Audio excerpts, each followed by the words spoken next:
अवतार the legend episode 271। कहानी अब आगे। कुछ समय पहले शाम का समय। जगह शिव मंदिर। कहानी की शुरुआत में हम देखते हैं कि जब सभी मंदिर के चारों तरफ टहल रहे थे तब राजकुमार रुद्र अपने सभी सैनिकों के साथ कुछ बातें कर रहे थे, जिस दौरान अचानक वहां राजकुमारी भवानी आकर रुद्र से कहती हैं, राजकुमारी भवानी राजकुमार। ये सुनकर रुद्र के साथ सभी सैनिक राजकुमारी भवानी की ओर देखते हैं, जिसके बाद भवानी रुद्र से कहती है, भवानी क्या हम कुछ देर आपसे बात कर सकते हैं? ये सुनकर रुद्र अपने सभी सैनिकों को आंखों के इशारों से वहां से जाने के लिए कहता है, जिसे मानकर वो सभी सैनिक वहां से चले जाते हैं। उनके जाने के बाद भवानी राजकुमार से कहती है, भवानी वर्षा ऋतु बस आने ही वाला है ना राजकुमार? ये सुनकर रुद्र मंदिर के पास घूम रहे लोगों को देखते हुए कहता है, रुद्र हाँ, वर्षा ऋतु आना हमारे राज्य के लिए कोई अच्छा संकेत नहीं है, क्योंकि राज्य नदी के पास है, तो जब जोरदार वर्षा होती है तब आसपास के गांव में बहुत मात्रा में बाढ़ आ जाती है। ये सुनकर भवानी अपने चेहरे पर एक मुस्कान रखे रुद्र से कहती है, भवानी इस मामले में हम थोड़े अलग हैं, क्योंकि हम रेगिस्तान के इलाके में रहते हैं और वहाँ पानी की कमी है, इसलिए बारिश का दिन हमारे लिए भगवान के आशीर्वाद की तरह है। ये सुनकर रुद्र अपने चेहरे पर एक मुस्कान रखे भवानी से कहता है, रुद्र वैसे मुझे जितना लग रहा है आप यहाँ वर्षा ऋतु के ऊपर रचना तो नहीं करने आए हैं। तभी रुद्र भवानी की ओर देखकर कहता है, रुद्र कहिए आपको क्या कहना है? भवानी एक गहरी सांस छोड़कर रुद्र से कहती है, भवानी बाबा ने कहा है कल परसों हम यहाँ से अपने राज्य लौट जाएंगे। ये सुनकर रुद्र मन ही मन बहुत खुश होने लगता है, पर वो अपने चेहरे पर वो खुशी न दिखाते हुए साधारण सा चेहरा दिखाकर भवानी की ओर देखने लगता है।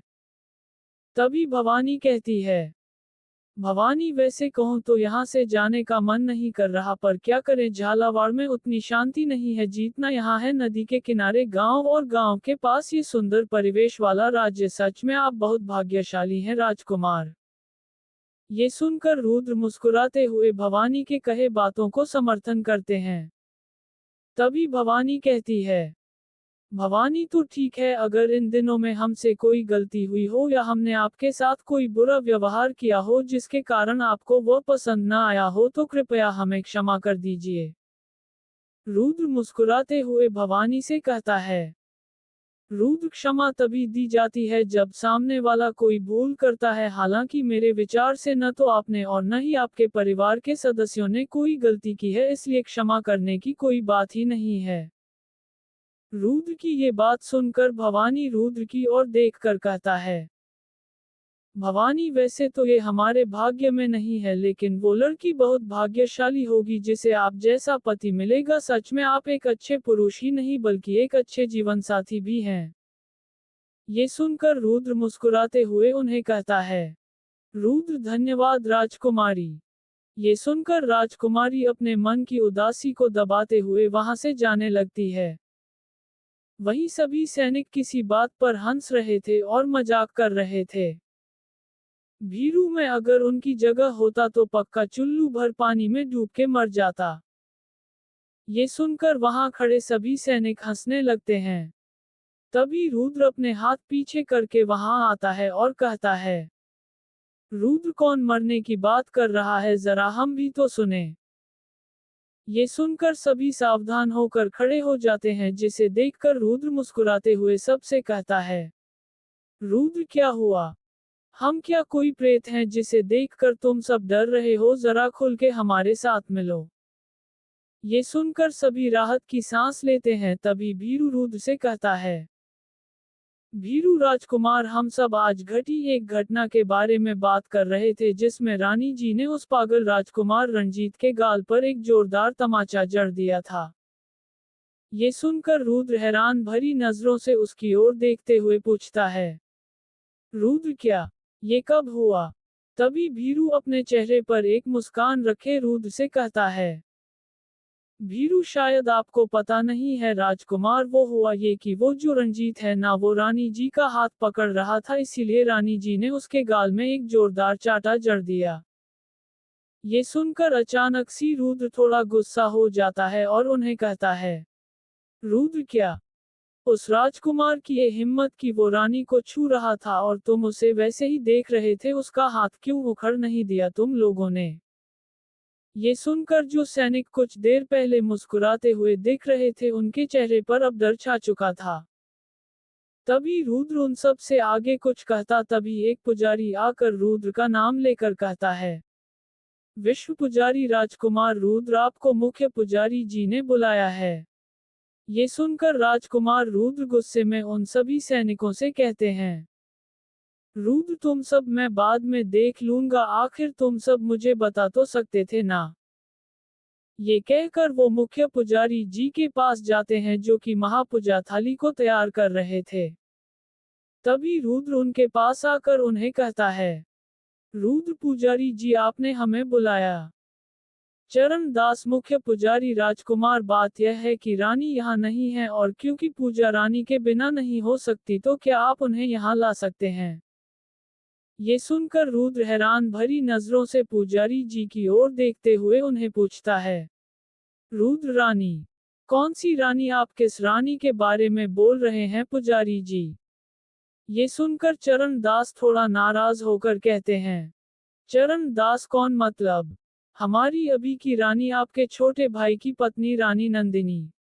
ये सुनकर रुद्र हैरान भरी नजरों से उन्हें कहता है, रुद्र, वह यहाँ कैसे आएंगी? आप तो जानते ही हैं कि वह विधवा है, और आपने ही तो कहा था कि विधवाओं को महल में छोड़कर यहाँ आने के लिए।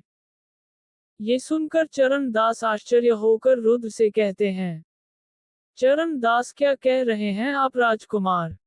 हमने कब कहा कि आज के पूजा में विधवा नहीं आ सकती? हमने तो सभी महल के लोगों को आज के पूजा में आमंत्रित किया था।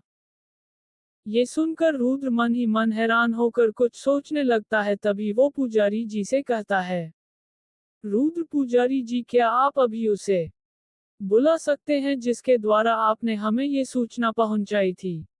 ये सुनकर चरण दास पुजारियों की भीड़ की ओर देखकर केशव के नाम पुकारते हैं, चरण दास, केशव, केशव, यहाँ आओ। तभी केशव, जो कुछ अन्य पुजारियों के साथ पूजा पंडाल सजा रहा था, मुस्कुराते हुए चरणदास के पास आता है और उनसे कहता है, केशव जी, पिताश्री कहिए। चरणदास, राजकुमार तुमसे कुछ बात करना चाहते हैं। ये सुनकर वो रुद्र की तरफ देखकर उन्हें कहता है, केशव जी कहिए राजकुमार, आपको क्या बात करनी है हमसे? रुद्र उनसे पूछता है, रुद्र पुजारी जी, क्या आपको याद है जब आप हमारे महल में आए, आपने किसे मुख्य पुजारी जी का पत्र दिया था? ये सुनकर केशव मुस्कुराते हुए उनसे कहता है, केशव, इसमें याद करने वाली बात क्या है? ये तो सुबह की बात है, जब हम पिताश्री से पत्र लेकर महल आए, तब बाहर हमें दो सज्जन पुरुष मिले, उनमें से हमने तिलकगढ़ के राजकुमार को वो पत्र दिया था। वो बोले कि वो खुद आपको पत्र दे देंगे, इसीलिए हम उन्हें आमंत्रण पत्र देकर यहाँ लौट आए। ये सुनकर रुद्र बड़े चिंतित में पड़ जाता है, जिसे देख केशव थोड़े डरते हुए उन्हें पूछता है, केशव, क्यों, क्या हुआ राजकुमार? कोई भूल हो गई हमसे, उन्होंने आपको पत्र दिया तो था ना? तभी रुद्र मन में कई सारे सवाल लिए पुजारी जी से अनुमति लेकर वहां से चला जाता है। रुद्र मन ही मन सोचता है, रुद्र, मुझे ऐसा क्यों लग रहा है जैसे कि कुछ तो गड़बड़ है। अगर पुजारी जी ने अपने पत्र में सभी को आमंत्रित किया था, तो विधवा के न लाने वाली बात उस पत्र में लिखा किसने? ये सोचते हुए रुद्र अपने सैनिकों की ओर जाता है, जो कि रुद्र के क्रोध से डरे हुए थे। वहां रुद्र को अपनी ओर आता देख वे सभी डर के मारे सावधान होकर खड़े हो जाते हैं। तभी रुद्र भीरू से बातें करने जाता है कि तभी भीरू डर के मारे रुद्र से कहता है, भीरू, हमें क्षमा करिए राजकुमार, आगे से ऐसी बड़ी ही गलती नहीं होगी। भीरू तभी आगे कुछ कहता, रुद्र उसे बीच में ही रोककर उसे पूछता है, रुद्र, वो बात छोड़ो, तुम ये बताओ कि आज सुबह तुम्हें जो मंदिर की ओर से पत्र मिला था, उसे किसने आकर तुम्हें दिया था? ये सुनकर भीरू मन ही मन सोचते हुए कहता है, भीरू वो पत्र याद करना मुश्किल है। तभी रुद्र गुस्से में भीरू से कहता है, रुद्र याद नहीं आ रहा। क्या बात कर रहे हो, सुबह की तो बात है, याद करने की चेष्टा करो।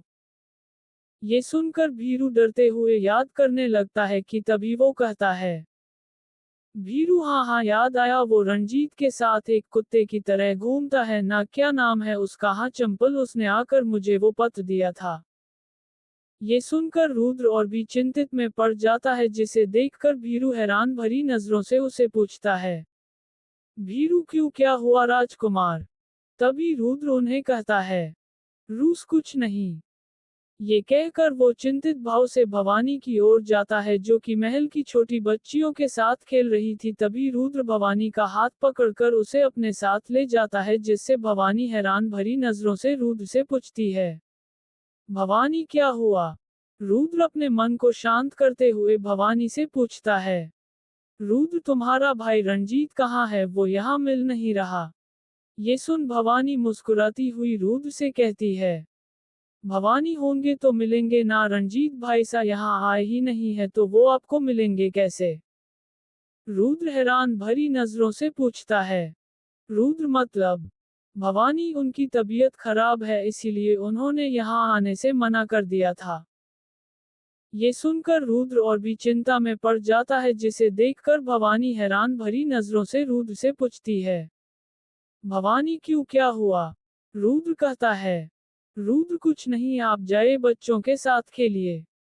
ये सुनकर भवानी वहां से हैरान भरी नजरों से जाने लगती है। तभी रुद्र मन ही मन सोचते हुए कहता है, रुद्र चिट्ठी पत्र में विधवा वाली बात को जोड़ना, नंदिनी का रंजीत को चाटा मारना, फिर आज की रात उसकी तबीयत खराब होने से यहाँ न आना, कुछ तो गड़बड़ है रुद्र, ऐसा लगता है जैसे इन सब में कुछ तो संबंध है। तभी रुद्र बात को गंभीरता से सोचकर कहता है, रुद्र विधवा वाली झूठ के कारण नंदिनी अकेली राजमहल में है, उसी के ऊपर रंजीत भी अकेला राजमहल में है। सुबह नंदिनी ने सबके सामने रंजीत को चाटा मारा था, जीतना मुझे पता है, रंजीत की पहले से ही नंदिनी के ऊपर बुरी नजर थी, इस हिसाब से। तभी रुद्र जान जाता है कि ये सब किस लिए किया गया था, जिससे उसका सिर घूमने लगता है। तभी वो कहता है, रुद्र नहीं नहीं नहीं नहीं नहीं नहीं नहीं नहीं नहीं। ये कहने के बाद वो दौड़ते हुए एक घोड़े पर बैठकर वहां से तेजी से जाने लगता है, जिसे दूर से राजा अजय राठौर और महाराज वीरेंद्र देख लेते हैं। रुद्र तेजी से घोड़े पर सवार होकर महल की ओर जाने लगता है, जिस दौरान वो डरते हुए कहता है, रुद्र भगवान करे नंदिनी के साथ कुछ अनर्थ न हुआ हो। तभी वो सोचता है, रुद्र सामने से जाऊंगा तो देरी हो जाएगी और समय भी बहुत कम है, मुझे महल के दूसरी ओर से महल के अंदर घुसना होगा। ये कहकर वो प्रजा के भीड़ में होते हुए आगे बढ़ते लगता है। रुद्र तभी महल के चारों तरफ खड़े दीवारों को देखकर वो सीधे पास ही के एक बड़े से पेड़ पर चढ़ जाता है और एक डाली से दूसरी डाली की ओर कूदकर आगे बढ़ने लगता है कि तभी वो अपने सामने के एक खिड़की की ओर देखता है, जो कि उससे बहुत दूर था। ये देखकर वह उस शाखा से भागता है और एक जोरदार छलांग लगाता है, जिससे खिड़की टूट जाती है और वो महल में प्रवेश हो जाता है। लेकिन रंजीत खिड़की के दूसरी तरफ था, जिसके कारण रुद्र अनजाने में रंजीत को इतनी जोर से लात मारता है कि रंजीत सीढ़ियों से होते हुए नीचे गिर जाता है। तभी नंदिनी, जो कि बड़ी बुरी हालत में थी, वो अपने सामने खड़े रुद्र को ध्रुवा समझकर कहती है, नंदिनी तुम आ गए ध्रुवा। नंदिनी को इस हालत में देखकर रुद्र के आंखों से आंसू निकलने लगता है। वो तभी नंदिनी की ओर अपना हाथ बढ़ाकर कहता है, रुद्र मैं आ गया नंदिनी। अवतार द लेजेंड एपिसोड 272 बचाव। कहानी अब आगे। चंद्रपुर साम्राज्य, शाम का समय, जगह राजमहल। कहानी की शुरुआत में हम देखते हैं कि पूरा राजमहल में सन्नाटा छा चुका था। वहां रुद्र जब नंदिनी की ओर अपना हाथ बढ़ाता है, नंदिनी अचानक बेहोश हो जाती है। ये देखकर रुद्र डर जाता है और नंदिनी को होश में लाने की कोशिश करता है। रुद्र, नंदिनी उठो, नंदिनी जवाब दो नंदिनी। तभी रंजीत अपने आप को संभालते हुए खड़ा हो जाता है। देखने पर पता चलता है सीढ़ियों से टकराने के कारण उसके माथे से खून निकल रहा था। वो रुद्र को नंदिनी के पास देखकर गुस्से में कहता है, रंजीत अब तू कहां से आ गया रुद्रा। ये सुनकर रुद्र रंजीत की तरफ देखता है और नंदिनी को पास की दीवार के सहारे सुला देता है और कहता है, रुद्र क्या कुछ नहीं किया तुम्हारे लिए। अतिथि देवो भव का गीत गाते हैं क्योंकि हमारे यहाँ अतिथि को देवता के समान माना जाता है, पर हम भूल गए कि कभी कभी अतिथि ब्राह्मण में छुपा हुआ रावण भी हो सकता है। ये कहकर रुद्र अपने हथेली को मुट्ठी करते हुए कहता है, रुद्र यदेव वंश के इतिहास में आज तक किसी ने इस महल को अपवित्र करने की हिम्मत नहीं की। तुमने न केवल इस महल की बल्कि इस राज्य की भी इज्जत को ठेस पहुंचाई है। तुम्हें तो सांस लेने का भी अधिकार नहीं दिया जाना चाहिए। ये कहकर वो गुस्से में चिल्लाते हुए कहता है, रुद्र तेरी ये हिम्मत, तूने इस राज्य की रानी को छूने की कोशिश की। ये कहते हुए रुद्र छलांग लगाकर रंजीत के चेहरे पर मुक्का मारने ही वाला होता है, लेकिन तभी रंजीत उस जगह से दूर चला जाता है जिसके कारण रुद्र का मुक्का सीधा जमीन पर लगता है। मुक्का इतना शक्तिशाली था कि जमीन टूट जाती है। तभी रुद्र खड़ा होता है और तेजी से जाकर रंजीत के चेहरे पर इतनी जोर से मुक्का मारता है कि रंजीत सीधा दीवार से जा टकराता है। रुद्र इतना गुस्से में था कि वह रंजीत को पीटना चाहता था, पर तभी रंजीत उसका हाथ पकड़ता है और उसके पेट पर बार बार मुक्का मारता है, लेकिन रुद्र उसका हाथ पकड़ लेता है और रंजीत को नीचे पटक देता है। तभी रुद्र उसके गर्दन को दबाता रंजीत उसका हाथ पकड़ता है और रुद्र को खुद से दूर धकेलने की कोशिश करता है, लेकिन रुद्र इतना गुस्से में था कि रंजीत को रुद्र को खुद से दूर धकेलना मुश्किल हो जाता है। तभी रंजीत अपने पैर को आगे लाकर रुद्र को एक लात मारता है जिससे रुद्र पीछे जाकर गिरता है। तभी दोनों उठकर एक दूसरे की ओर ऐसे देखने लगते हैं जैसे कि वो दोनों कई सालों से एक दूसरे के दुश्मन हों। वो दोनों गुस्से में चिल्लाते हुए एक दूसरे की तरफ बढ़ने लगे, तभी अचानक एक भाला उनके बीच आकर जमीन में घुस जाता है। तभी दूर से आवाज सुनाई देती है, राजा अजय राठौर रुक जाओ। ये सुनकर वो दोनों अपने अपने जगह रुक जाते हैं। तभी वहां राजा अजय राठौर, रानी श्रीलेखा भवानी और महाराज वीरेंद्र पहुंच जाते हैं, जिन्हें देखकर रंजीत अपने चेहरे पर एक मुस्कान रखे अपने नाक में से खून पोंछकर रुद्र की ओर देखता है। राजा अजय राठौर, कोई मुझे बताएगा यहाँ हो क्या रहा है। ये सुनकर रुद्र गुस्से में चिल्लाते हुए कहता है, रुद्र ये तो आपको अपने राजकुमार से पूछना चाहिए राजा अजय राठौर। ये सुनकर वहां खड़े सभी लोग डर जाते हैं। तभी सबकी नजर सीढ़ियों के पास बुरी हालत में लेटी हुई नंदिनी की ओर पड़ती है, जिसे देखकर सभी चौंक जाते हैं। भवानी नंदिनी को इसी बुरी हालत में देखकर अपने सहेलियों के साथ उसकी ओर जाने लगती है। भवानी दीदी, उनके साथ रानी श्रीलेखा भी दौड़ती हुई नंदिनी की ओर जाने लगती हैं। वो सभी नंदिनी के पास जाकर नंदिनी को होश में लाने की कोशिश करते हैं। भवानी दीदी उठिए, दीदी उठिए।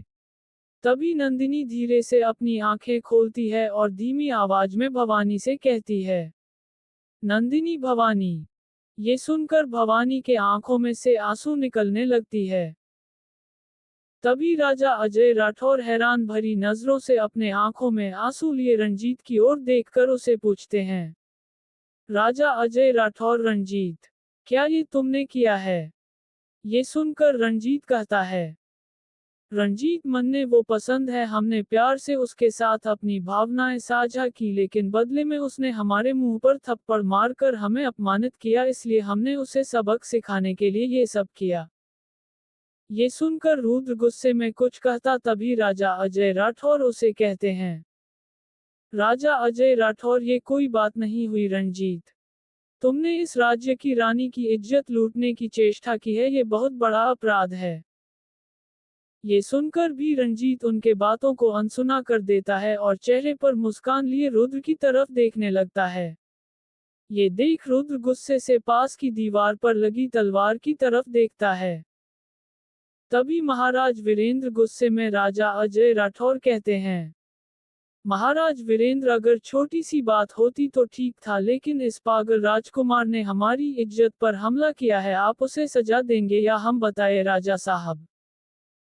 ये सुनकर राजा अजय राठौर मन ही मन बड़े संकट में पड़ जाते हैं, जिसे देख महाराज वीरेंद्र उनके पास आकर कहते हैं, महाराज वीरेंद्र, आप सोच क्या रहे हैं राजा साहब? इसको दंड दीजिए, ये मृत्यु दंड के लायक है। अगर आप नहीं दे सकते तो हम देंगे। ये सुनकर राजा अजय राठौर महाराज वीरेंद्र की ओर देखकर कहते हैं, राजा अजय राठौर, ये इतना भी सहज नहीं है महाराज। तभी वहां रुद्र अपने हाथ में एक तलवार पकड़े कहता है, रुद्र, मैं आसान कर सकता हूं।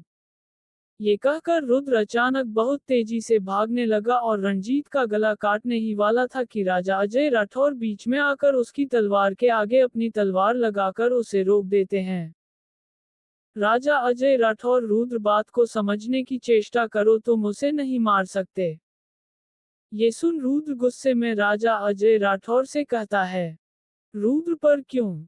राजा अजय राठौर रुद्र के आंखों में देखकर उसे कहते हैं, राजा अजय राठौर, क्योंकि उसे मारने से पहले तुम्हें मुझसे लड़ना होगा। ये कहते हुए राजा अजय राठौर रुद्र के चेहरे पर मुक्का मारते हैं और उसे पीछे धकेल देते हैं, जिससे रुद्र पीछे जाकर गिर जाता है।